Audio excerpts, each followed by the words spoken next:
noite a todos, mais uma vez. Graça e paz do Senhor Jesus a cada um dos irmãos. Você que nos visita, seja bem-vindo, fique à vontade na casa do Senhor. E a todos eu convido, abram suas Bíblias, por favor, em Lucas, capítulo 9. Evangelho de Lucas, capítulo 9. Faremos a leitura do versículo 10 ao versículo 17. Lucas 9, do 10 ao 17. A palavra do Senhor diz assim: Ao voltarem, os apóstolos relataram a Jesus o que tinham feito. Então ele os tomou consigo e retiraram-se para uma cidade chamada Betsaida. Mas as multidões ficaram sabendo e o seguiram. Ele as acolheu e falava-lhes acerca do reino de Deus e curava os que precisavam de cura. Ao fim da tarde, os 12 aproximaram-se dele e disseram: Mande embora a multidão para que eles possam ir aos campos vizinhos e aos povoados. Encontrem comida e pousada, porque aqui estamos em lugar deserto. Ele, porém, respondeu: Deem-lhes vocês algo para comer. Eles disseram: Temos apenas 5 pães e 2 peixes, a menos que compremos alimento para toda esta multidão. Estavam ali cerca de 5.000 homens. Mas ele disse aos discípulos: Façam-nos sentar-se em grupos de 50.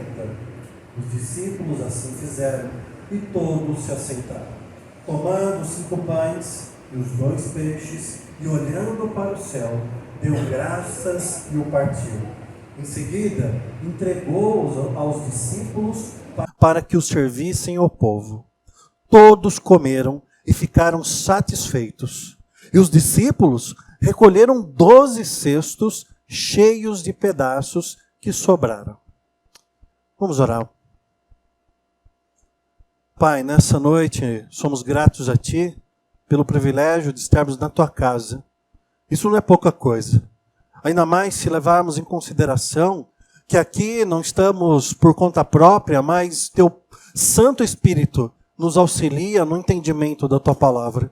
Que assim seja nessa noite mais uma vez, para a honra e glória do Teu nome. Eu peço, Deus, que apesar de mim, limitado que sou, vaso imperfeito, a Tua palavra chegue límpida aos ouvidos e penetre nos corações dos Teus servos. Que não apenas fique guardada no coração, mas que possa ser colocada em prática por cada um de nós, para a edificação da Tua igreja, do corpo, para a alegria nossa e honra e glória ao Teu nome. Amém. Semana passada nós vimos que Jesus, ele reúne os 12 apóstolos e os envia com uma tarefa. A tarefa, na verdade, se desdobra em 3 frentes específicas. Então Jesus dá autoridade e poder para que eles expulsem demônios, ou seja, limpem, para que eles curem doenças, consertem, e que eles preguem o reino de Deus, para que eles construam. E aqui no versículo 10, é o regresso dessa missão. Imagine vocês que eles voltam, e depois de ter experimentado o poder e a autoridade do próprio Cristo, e terem expulso os demônios, curado enfermos, e falado com coragem a palavra do reino de Deus, eles voltam agora e relatam ao Mestre tudo o que eles fizeram em nome de Jesus Cristo.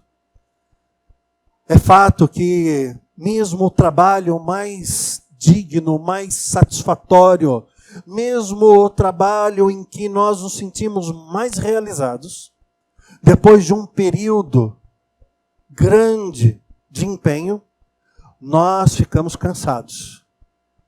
Aqui os 12, eles voltam. Eles estão animados, contando tudo o que fizeram.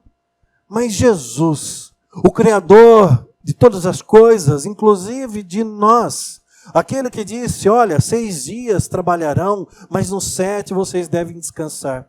ele sabe muito bem a necessidade que nós possuímos de descanso. Então, quando eles voltam e começam a relatar a Jesus tudo o que eles tinham feito, Jesus os toma e leva para uma cidade, um pouco ali afastada, Betsaida, e é um período de descanso.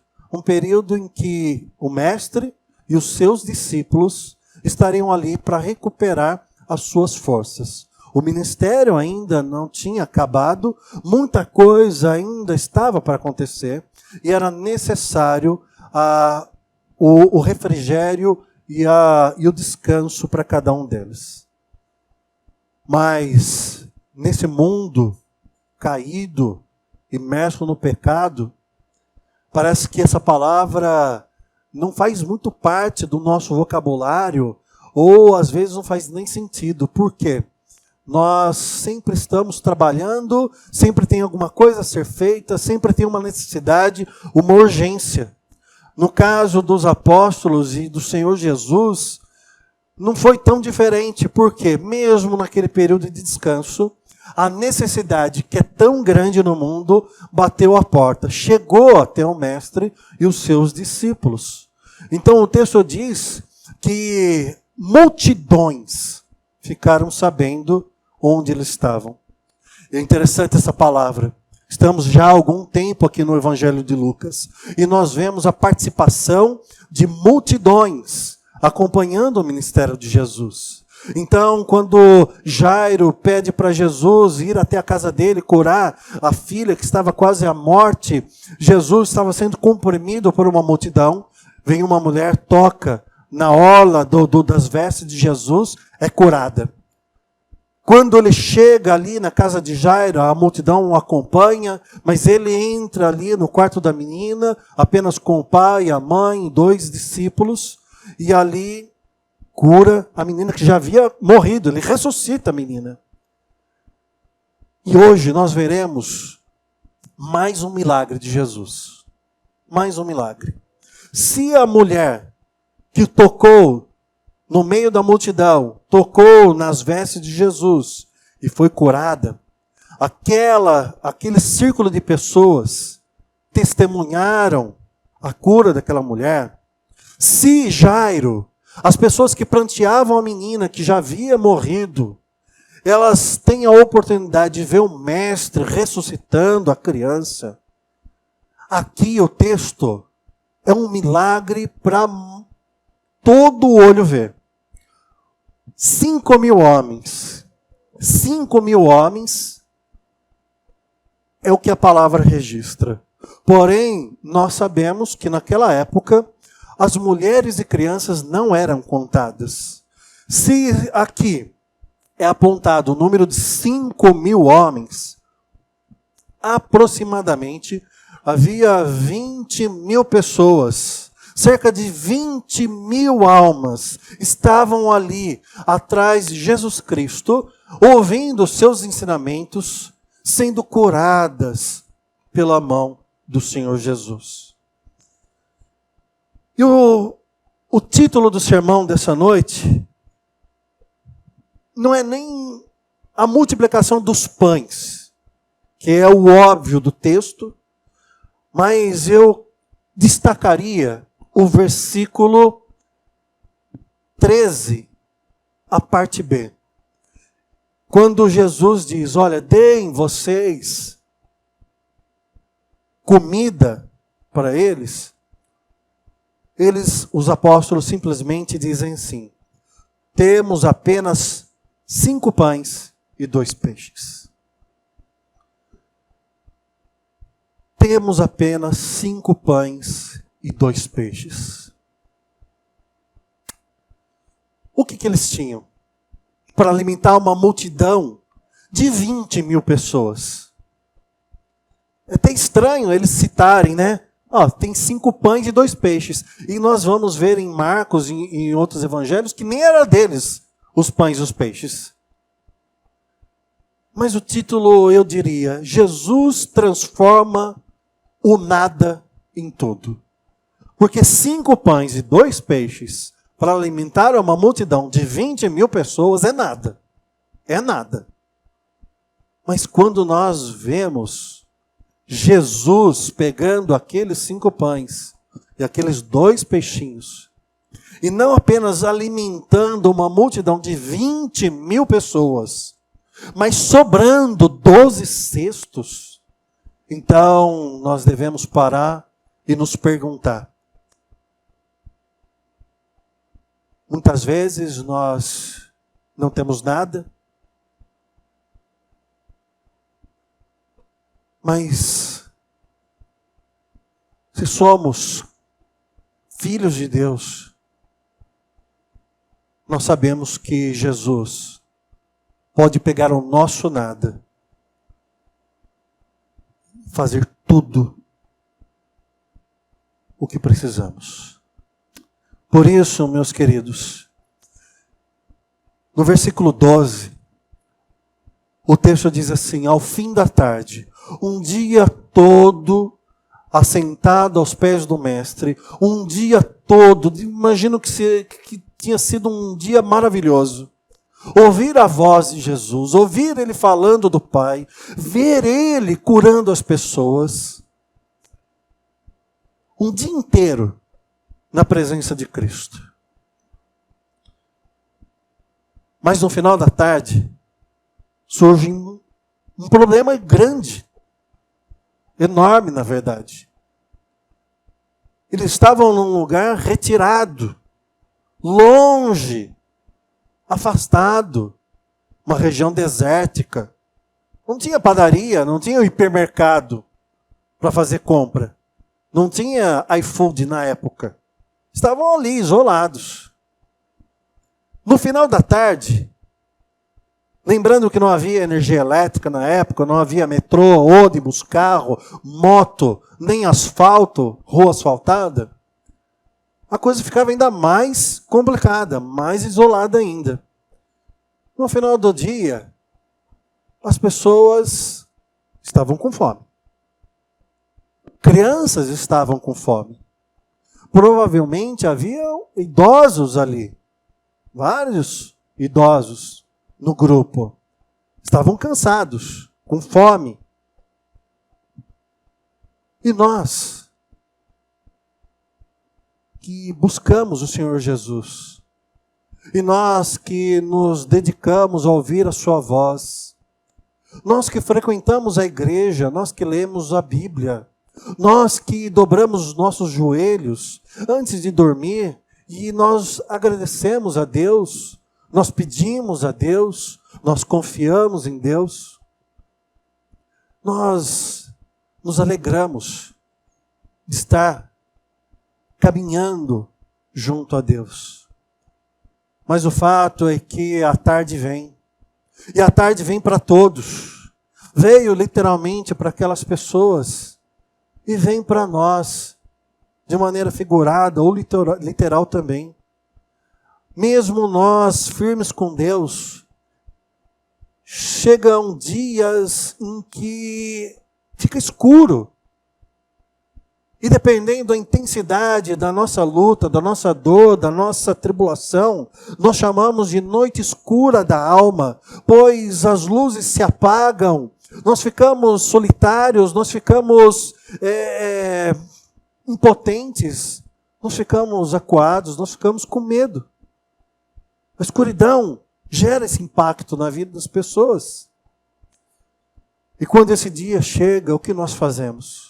Qual é a solução diante das necessidades que são apresentadas a cada um de nós? E nós, como igreja, quando nós olhamos para essa sociedade tão necessitada, não só de pão, e eu louvo a Deus pela vida de vocês, que não tem faltado cesta básica para nós distribuirmos para as famílias carentes, não tem faltado, graças a Deus por isso. Eu louvo a Deus porque não falta o pão na mesa de vocês. Graças a Deus que nenhuma dessas cestas foi dirigida para famílias dessa igreja. Eu dou graças a Deus. Numa crise econômica, numa pandemia vigente, as pessoas ainda têm os seus empregos, têm recursos. Eu louvo a Deus por isso. Mas ao nosso redor nós percebemos a multiplicação das pessoas pedindo, a multiplicação da miséria aumentando, crescendo, se aproximando. Nós vemos inflação, nós vemos tanta coisa. E o que nós fazemos? Tanto no caso pessoal, como em relação a terceiros, muitas vezes é mais fácil fazer o que os discípulos propuseram ao Mestre. Mestre, Senhor Jesus, manda embora essa multidão. Manda embora. Manda embora para eles resolverem o problema da comida. Manda embora para que eles corram atrás da solução do problema deles. Manda embora.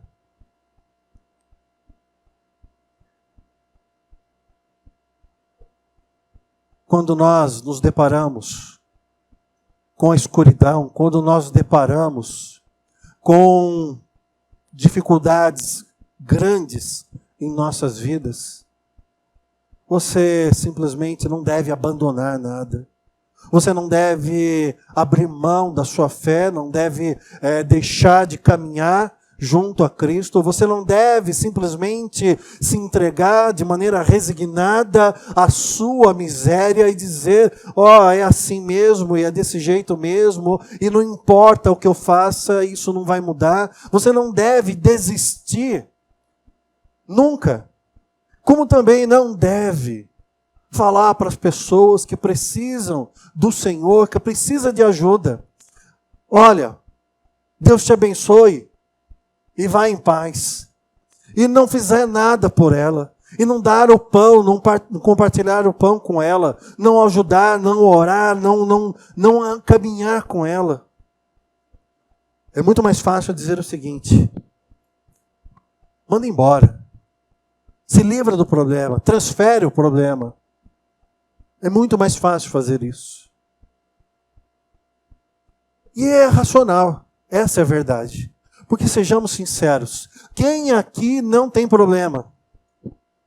Quem aqui não fica preocupado com o aumento do número de boletos e a diminuição do número de dinheiro que entra? Quem aqui não passa na família dificuldades? Quem aqui não precisa de ajuda? Quem? Todos nós precisamos. Todos nós. Então, é muito mais fácil dizer o seguinte: eu preciso tanto quanto. Então eu vou cuidar de mim. Depois eu penso nos outros. Eu vou correr atrás da minha felicidade, vou juntar o meu pão, eu vou cuidar das minhas coisas. Depois, a hora que sobrar, eu mando para missões. A hora que sobrar, eu invisto no reino de Deus. A hora que sobrar, eu abençoo o necessitado. A hora que sobrar, eu falo com a pessoa. A hora que sobrar o tempo, a hora que sobrar o recurso, a hora que sobrar a vontade, a hora que sobrar a energia, eu faço alguma coisa. E é interessante que isso é uma coisa diabólica. Porque, sinceramente, se nós formos olharmos de maneira lógica, pura, matemática, para os nossos problemas, para as nossas necessidades, chegará o dia que teremos tempo para alguma coisa? Chegará o dia que sobrará dinheiro para falar, olha, agora tenho dinheiro para dar? Chegará o dia que estaremos tão descansados, tão sem problemas nas nossas vidas, que a gente vai dizer o seguinte: agora eu quero abraçar alguém, eu quero ajudar alguém? Será isso possível por um ser humano? Ou será que nós vamos, dia após dia, comprando, pagando, trabalhando, recebendo, falando, resolvendo, chorando, rindo, mas nós vamos caminhando, nós vamos fazendo e as coisas vão acontecendo? Pois se não for assim, passaremos uma vida toda, nossos cabelos ficarão brancos. E nós poderemos até ter um pouquinho de dinheiro no banco. Mas quanta gente deixou de ser ajudada? Teremos até um pouquinho de paz e tranquilidade.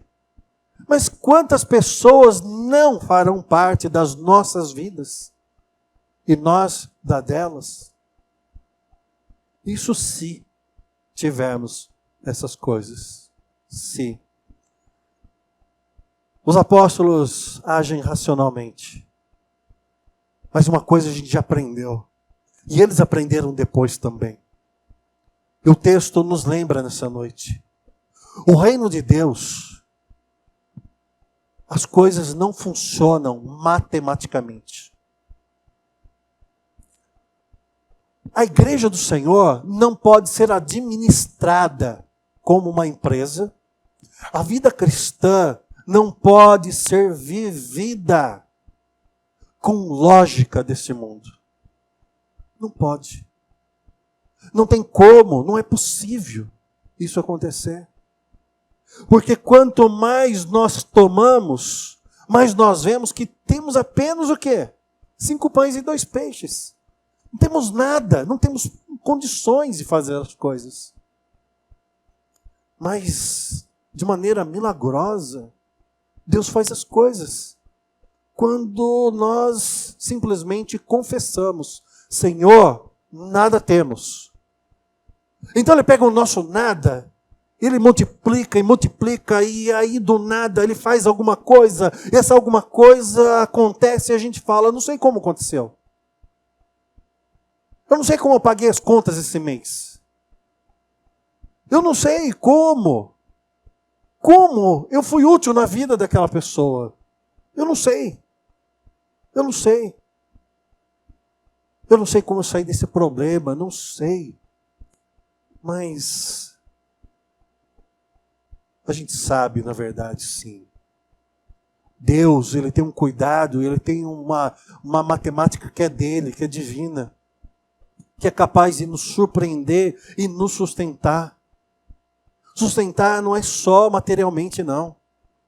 Em todos os sentidos. Em todos os sentidos. Setembro é chamado de Setembro Amarelo, em que a saúde mental é sempre destacada. Quantas pessoas estão tirando as vidas e quantas pessoas deixaram de viver devido à depressão profunda, tristeza inexplicável, problemas e mais problemas.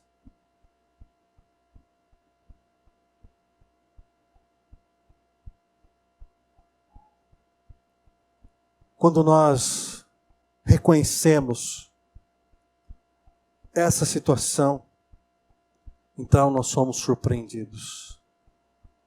Surpreendidos porque Deus pega aquele que estava destruído, que não tinha vontade de levantar da cama, e ele simplesmente levanta a pessoa. Mas a pessoa não está maravilhosa, não está 100%, mas o Espírito Santo move, e ela vai. E no meio do caminho, ela ouve alguém falando. No trabalho, ela tem uma experiência com Deus. Na volta para casa, alguma coisa aconteceu. E um dia a mais ela viveu. Isso não é milagre de Deus? Sim. Eu chamo de milagre. Porque dependendo da situação, só Deus para nos levantar da cama. É milagre de Deus. Quando um pai de família ganha tão pouco, mas tão pouco, que só Deus multiplicando para que eles passem um mês com comida no prato. Milagres de Deus acontecem a cada momento. Não porque nós temos alguma coisa a ver com isso, mas simplesmente é porque Deus na sua grande misericórdia. Ele pega o nosso nada e transforma em tudo que precisamos. Mas aqui no texto, especificamente, Jesus testa aqueles discípulos. No versículo 13, ele diz assim: Ele, Jesus, porém respondeu: Dê-lhe vocês algo para comer. Será que Jesus não sabia que eles não tinham alimento para oferecer? Lá em Marcos, ainda tem uma inserção que diz o seguinte: o Felipe, um dos apóstolos, chega assim: Mestre, seriam precisos 200 denários. Ou seja, 200 dias de trabalho, equivalente, o dinheiro a 200 dias de trabalho para alimentar toda essa gente. Não que se tivesse o dinheiro, daria para comprar também. Mas se tivesse dinheiro para comprar, seria uma fortuna. Jesus sabia que não tinha tudo isso de dinheiro na bolsa. Jesus sabia que não tinha onde comprar tudo isso de alimento ali próximo. Mas ele diz: olha, vai lá e dá a vocês algo para comer.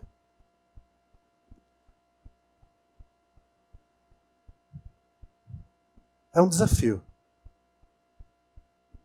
Será que é plausível? É possível? Hoje, nesse exato momento, o Espírito Santo está falando no seu coração e falando para você que não tem nada, você que não tem forças, você que não tem... Será que talvez o Espírito Santo esteja falando com você e dizendo para você: eu quero que você faça alguma coisa? Eu quero que você dê algo para essas pessoas comerem. Eu quero que você participe do reino de Deus. Eu quero que você se envolva. Você que não tem tempo, você que não tem dinheiro, você que não tem vontade, você que não tem saúde, dê você. Faz sentido isso para vocês? Talvez não faça muito. Porque a gente diria exatamente isso: mas Senhor, eu não tenho dinheiro, Senhor, eu não tenho saúde, Senhor, eu não tenho tempo, Senhor, eu não tenho condições. Mas se o Espírito Santo tocou no seu coração, não fique preocupado se você tem ou não tem. Simplesmente pergunte: Senhor, onde eu começo? O que eu faço? Porque no versículo 13 continua dizendo assim: eles disseram: temos apenas 5 pães e 2 peixes. Temos apenas 5 pães e 2 peixes. Ou seja, Senhor, a gente não tem nada, praticamente nada.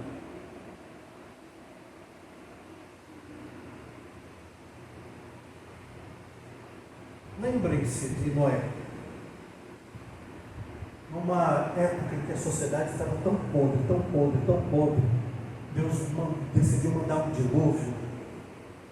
Noé recebeu uma missão: construir uma arca enorme, gigante, para que coubessem animais, casais de animais. Noé não tinha ferramenta moderna, não tinha ferramentas elétricas sofisticadas para construir a arca. O que Noé tinha? Temor e um senso de obediência. Qual foi o resultado? Uma arca enorme e a salvação de várias pessoas e dos animais. Abraão, ele já tinha mais de 100 anos de idade quando Deus disse assim: Abraão, eu quero que você sacrifique Isaac. Isaac era o único filho de Abraão com Sara. Sara com mais de 100 anos. Isaac aqui tinha cerca de 14, 15 anos. Ou seja, a vida de Isaac já foi um milagre que Deus proporcionou na vida do casal. Quando Deus diz: Abraão, sacrifique Isaac, o que Abraão tinha? Aliás, o que ele não tinha? Ele não tinha mais idade para ter filho. Não tinha mais condições. Não tinha tempo. Eu fico imaginando que ele não tinha coragem também de voltar para casa e falar: Sara, sacrifiquei nosso único filho. Mas o que ele tinha? Ele tinha fé. Uma fé tremenda. Que quando o seu filho amarrado diz para o pai: pai, eu estou vendo a faca, eu estou vendo o altar e eu estou amarrado. Mas onde está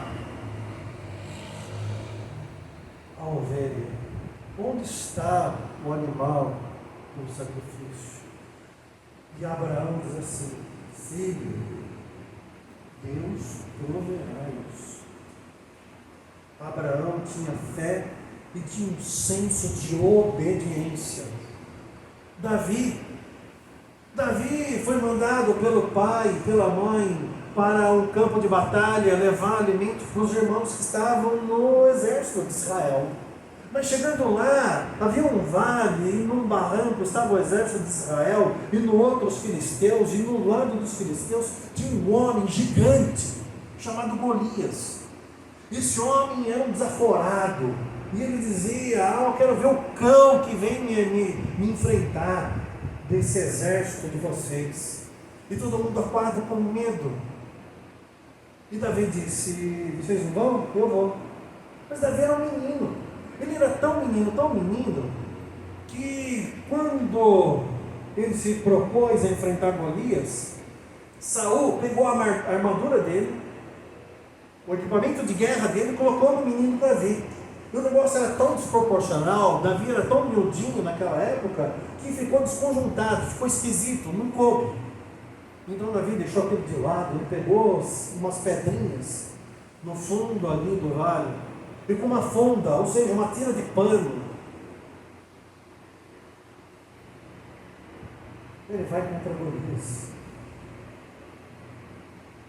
Gigante, armado até os dentes, a espada enorme. E Davi só tinha o quê? Pedrinhas para enfrentar o gigante. Mas o fato é que Davi, ele tinha uma coragem tremenda, e uma fé em Deus inabalável. Esses homens nada tinham, mas com Deus, em nome de Deus, fizeram grandes coisas tremendas. Eu poderia falar de Gideão, poderia falar de tantas outras pessoas citadas na Bíblia, mas eu acho que já é o suficiente para vocês entenderem. E quando nós não temos nada, mas esse nada nosso é sustentado por fé e obediência à palavra de Deus, meus irmãos, então nós temos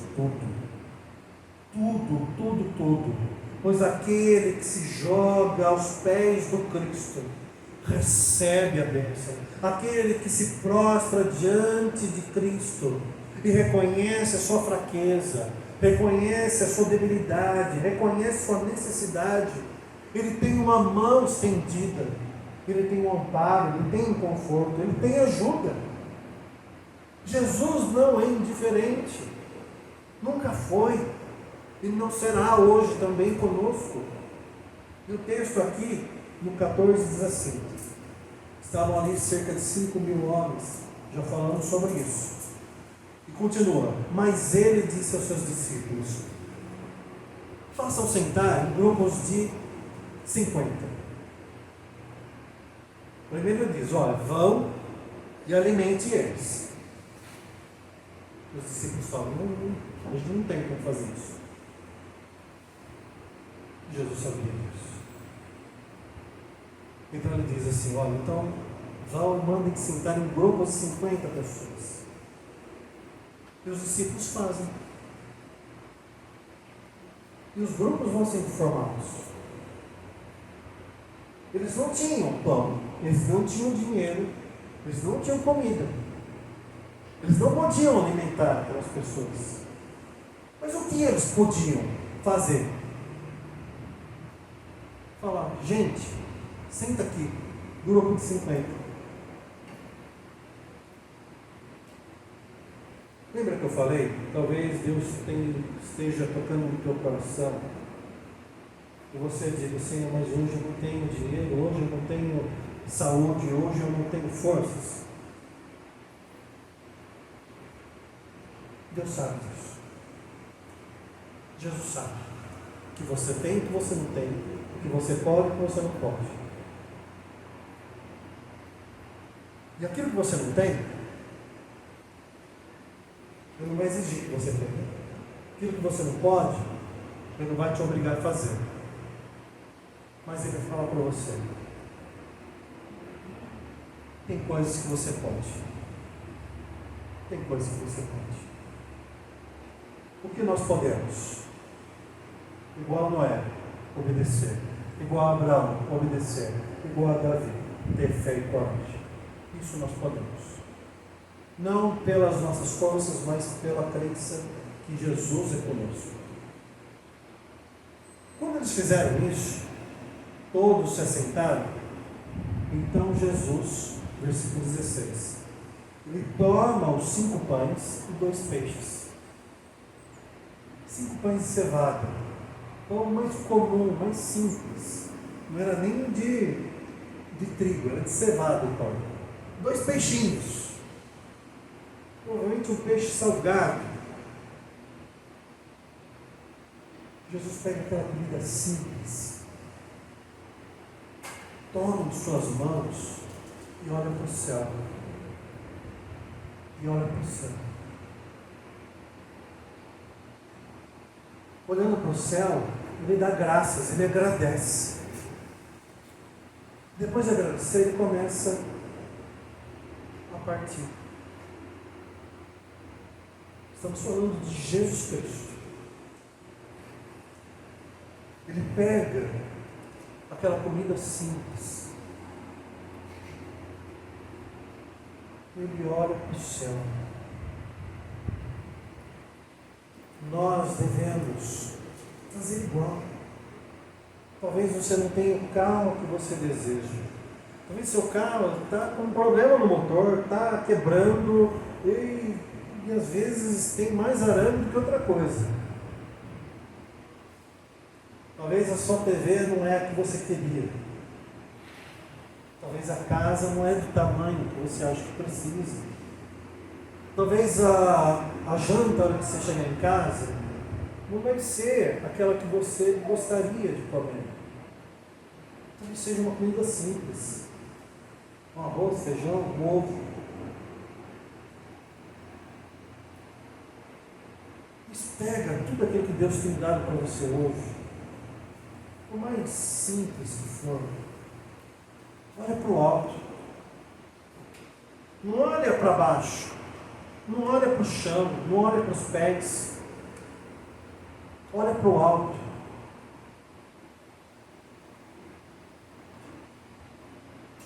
Porque toda vez que nós olhamos para o alto, nós reconhecemos que aquilo que temos foi Deus que deu. E será que Deus não sabe o que faz? Será que Ele não sabe o que nós precisamos? Será que Ele não sabe no momento que precisamos? Sabe? Às vezes a gente não concorda com Ele, né? Mas Ele sabe. Ele sabe que às vezes a gente vai ter que construir e suar bastante. E a gente não sabe nem para que é. E no futuro a gente descobre que é uma arca. E aquilo foi importantíssimo. Às vezes Deus coloca nas nossas vidas umas coisas assim sem pé nem cabeça, e pede para a gente coisas que a gente fala: Senhor, será que é o Senhor que está falando mesmo? E a gente fica questionando: mas será? Mas eu gosto tanto daquela pessoa, eu gosto tanto daquele rapaz, eu gosto tanto daquela moça. Mas eu quero tanto esse emprego, mas eu quero tanto fazer aquilo, eu quero tanto. E Deus fala, sacrifica, sacrifica, sacrifica. E se a gente olhar para o alto, a gente vai falar, vai perceber que foi Deus que mandou, e a gente vai sacrificar algumas coisas que a gente acha que não deveria. Mas lá na frente a gente vai perceber como aquela ação de obediência nos gerou intimidade com Deus, gerou santidade na nossa vida, aumentou a nossa fé. E muitas vezes Deus nos surpreende como surpreendeu Abraão. E aquilo que ele pediu para sacrificar, depois ele fala, não precisa mais, pode manter,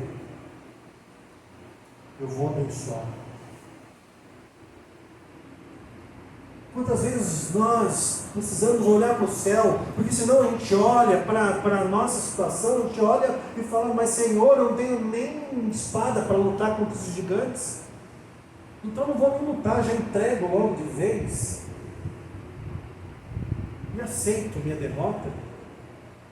Mas quando a gente olha para o céu, a gente percebe que não é a pedra que mata os gigantes,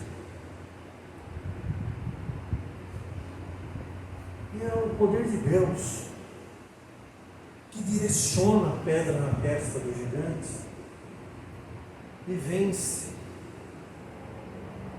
Nós só precisamos ter coragem para obedecer. Então, quando nós olhamos para o céu, nós percebemos que Deus dá as coisas, e não importa que sejam coisas simples, foi Ele que deu, então é bom. Então, por isso que é importante nós orarmos antes das refeições. E não deve ser feito mecanicamente. Um prato de arroz puro, louvado seja o nome do Senhor por esse arroz. É um prato de picanha, louvado seja o Senhor por esse prato de picanha, não importa. É muito, louvado seja Deus. É pouco, louvado seja Deus. Porque quando você faz isso, você olha para o céu e diz, vem de Deus. E tudo que Deus dá é suficiente. É suficiente. Mais do que isso, nós devemos olhar para o alto, dar graças a Deus pela dádiva. E nós devemos compartilhar. É muito fácil falar, Deus que me deu. E aí tem gente que coloca adesivo no carro. Vocês estão contra isso? Foi Deus que me deu. Esse carro é de Jesus. Mas não dá uma carona. Está chovendo, canivete aberto. O adesivão lá. Jesus que me deu. A pessoa passa na poça d'água e espirra na outra. É de Deus, mas não está para o reino de Deus. A casa é uma bênção que Deus deu para mim. Que coisa maravilhosa. Mas não recebe um. Não hospeda um.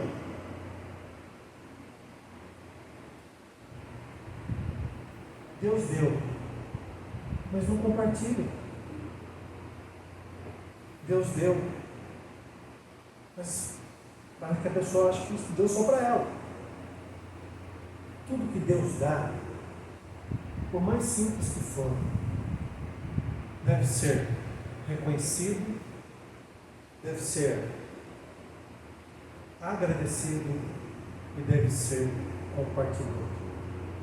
Que quanto mais a gente agradece, quanto mais a gente reconhece, quanto mais a gente compartilha, mais Deus dá. Lembra da matemática? Eu não sei como funciona isso. Só sei que é assim. Em seguida, o texto diz, em seguida, entregou os discípulos para que servissem o povo.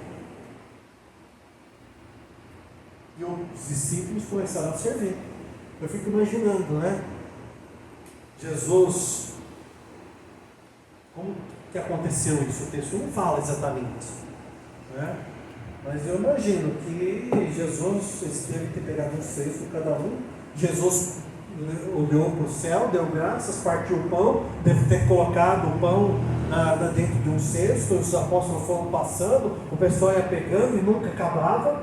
Eu não sei se eles pegaram o pão, foram passando, a pessoa pegava um pedaço, ia passando, pegava um pedaço e nunca acabava. O texto não fala. Eu só sei que Jesus falou: vão e façam. Não surgiu 25 mil pães, 30 mil peixes, de repente. Imagina a cena. Não surgiu. Foi acontecendo, conforme eles iam compartilhando. As pessoas pegavam e não acabavam. Outro vinha, pegava e não acabava. Outro vinha, pegava e ainda tinha pão, ainda tinha peixe. E 20 mil pessoas comeram, ficaram satisfeitas. E aí os apóstolos voltaram para Jesus e ainda tinha o quê? Olha só, 12 cestos cheios de pedaços que sobraram. E aí eu acho, eu falei que eu acho que cada um pegou um cesto, porque são 12 que sobraram, 12 apóstolos, não fiz aí a matemática na conta. Então, depois deles passarem com o cesto, todo mundo pegar, todo mundo comer, sobrou. Eles trouxeram para Jesus: Senhor, aqueles 5 pães, aqueles 2 peixes, alimentaram 20 mil pessoas e ainda tem aqui para nós.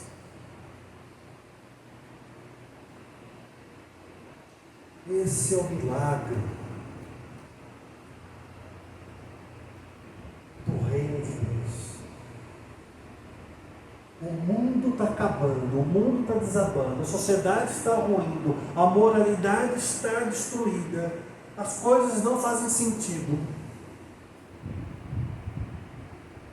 Mas nós, pela fé, nós dizemos o seguinte: não pela minha força, mas pela força de Cristo.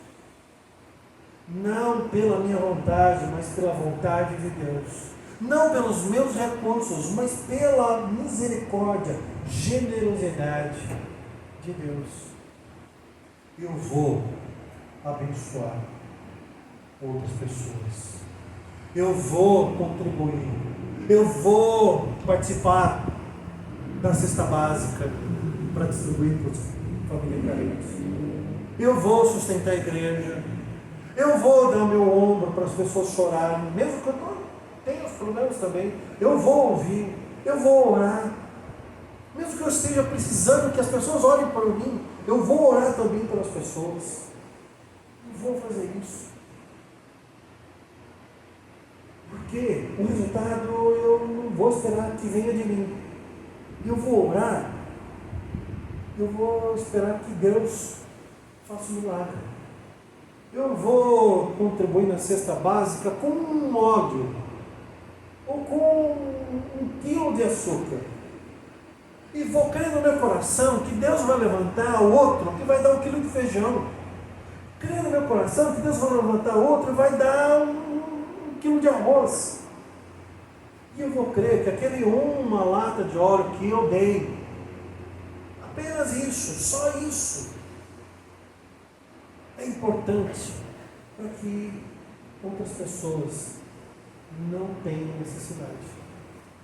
Então Deus, Ele vai abençoando, e aquela lata de óleo não vai fazer falta no nosso armário, aquele quilo de feijão não vai deixar a gente com fome no final do mês. E a gente não vai ficar com fome. E aquelas pessoas que receberam não vão ficar com fome também. E a gente vai pegar um dinheiro que a gente, fazendo a conta, não sobra no final do mês. E a gente vai manter a igreja aberta. E a gente vai perceber que no final do mês a gente não faliu. Ninguém foi morar debaixo da ponte. E a igreja está aberta para receber a lata de óleo para receber a pessoa que está sofrendo, para falar do reino de Deus. E a gente vai vivendo essa experiência cristã, dia após dia, e nós vamos percebendo que Deus, Jesus, Ele não multiplica apenas pães e peixes. Ele multiplica a graça sobre nossas vidas. Ele multiplica o perdão, Ele multiplica o amor, Ele multiplica tudo aquilo que nós precisamos que seja multiplicado. E Ele não é impedido, Ele não é barrado pelas nossas circunstâncias. Mas pastor, perdi o emprego. Mas pastor, fiz o exame e deu alterado. Não importa. Olhe para os céus e diga: Senhor, graças a Deus. Graças a Deus que deu alterado, eu não morri. E Deus vai te abençoar e vai de alguma maneira te dar prazer na sua vida, e se não, até mesmo te curar, se for da vontade dele. Perdeu o emprego, Senhor, graças a Deus que foi só um emprego, não perdi um braço, não perdi uma perna, não perdi a vida, não perdi a esposa, não perdi o filho. Então você olha para os céus, a carteira de trabalho lá dado baixa, mas diz: Senhor, louvado seja o teu nome enquanto eu estava lá empregado. Eu sei, o Senhor vai cuidar de mim. Então você vai se alegrar, não porque perdeu o emprego, mas porque sabe que Deus vai cuidar de você. E Ele vai. E aí você chega com um monte de nada, que às vezes acontece. Você perde o emprego, fica doente, bate o carro, tudo dá errado. Mas se você olhar para o céu e falar: Senhor, eu te louvo, eu te agradeço, mesmo que eu não entenda, mesmo que eu tenha nada, eu te agradeço, Senhor, porque mesmo não tendo nada agora, eu sei que o Senhor é capaz de fazer um milagre na minha vida. E eu vou ser bem sincero para vocês. Quantos milagres Deus já não fez em sua vida? Alguns de vocês são bem jovens, mas aqueles que já têm um pouco mais de experiência de vida, quantas vezes vocês, de verdade, chegaram no momento da vida de vocês que vocês simplesmente deram aquele suspiro, tipo assim: não tem mais forças, não tem como resolver isso, é impossível, não tem como. Só um milagre de Deus. Quantos de vocês já tiveram essa experiência na vida de vocês? Esse relacionamento não se salva. Essas contas são impagáveis. Essa doença é incurável. Minha vida não tenho vontade de viver mais. Quantas vezes vocês já tiveram pelo menos uma dessas experiências? Eu confesso que eu já tive algumas. De verdade, sim, olha, se Deus não colocar a mão, não sei. Não tem, eu não consigo pensar mais, eu não consigo resolver mais, eu não sei a quem recorrer, só Deus fazendo milagre.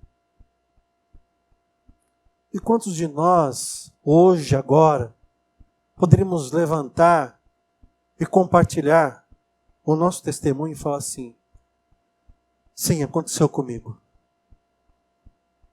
Foi há algum tempo atrás. Mas eu estou aqui. Eu estou aqui. aquilo que era impossível, passou. Deus, de alguma maneira, me sustentou. E eu estou aqui. Estou aqui. Quantas vezes? E por último, nós precisamos nos render, agradecer, compartilhar, mas também precisamos ser responsáveis com aquilo que Deus nos dá. O final do texto diz: recolheram 12 cestos cheios de pedaços que sobraram. Meus irmãos, é fácil a gente acreditar que precisamos cada vez mais. Mas é muito raro percebermos que muitas vezes Deus dá mais do que precisamos. E a gente acaba não dando valor naquilo e simplesmente joga fora. Simplesmente joga fora. O texto fala de comida.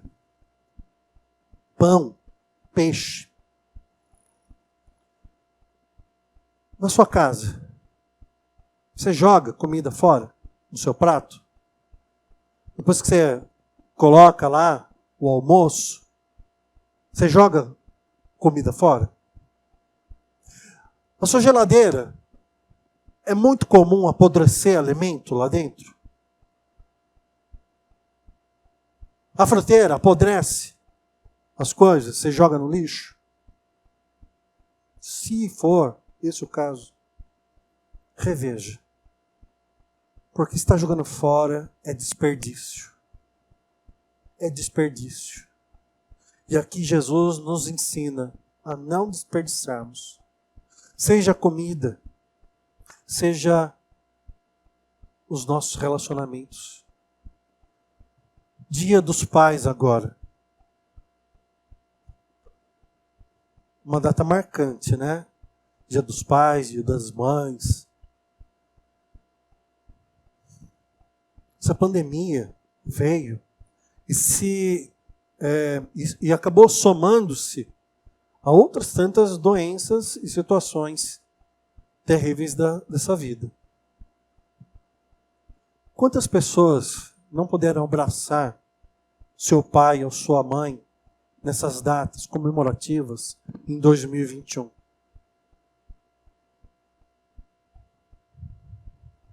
Quantas? Eu vejo lá as mídias sociais muitas fotografias de pessoas que se foram. E homenagens póstumas. Eu não conheço a maioria das pessoas, vou ser bem sincero.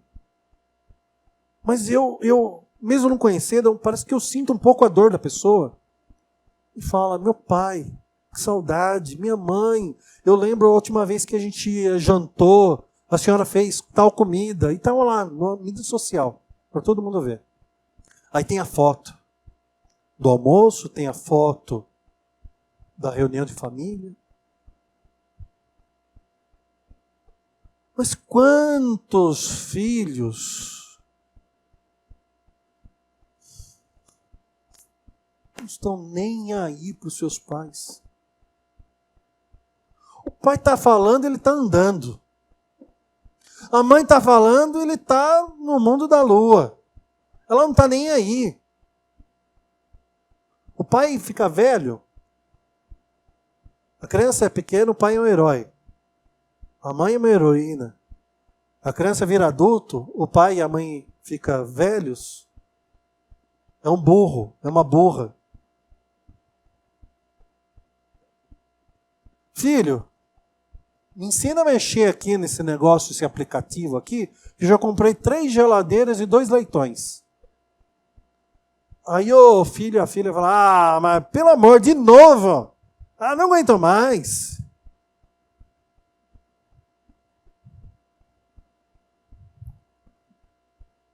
E a vida passa. Aí depois morre o pai e a mãe e vai colocar a fotografia lá na mídia social. Não estou falando que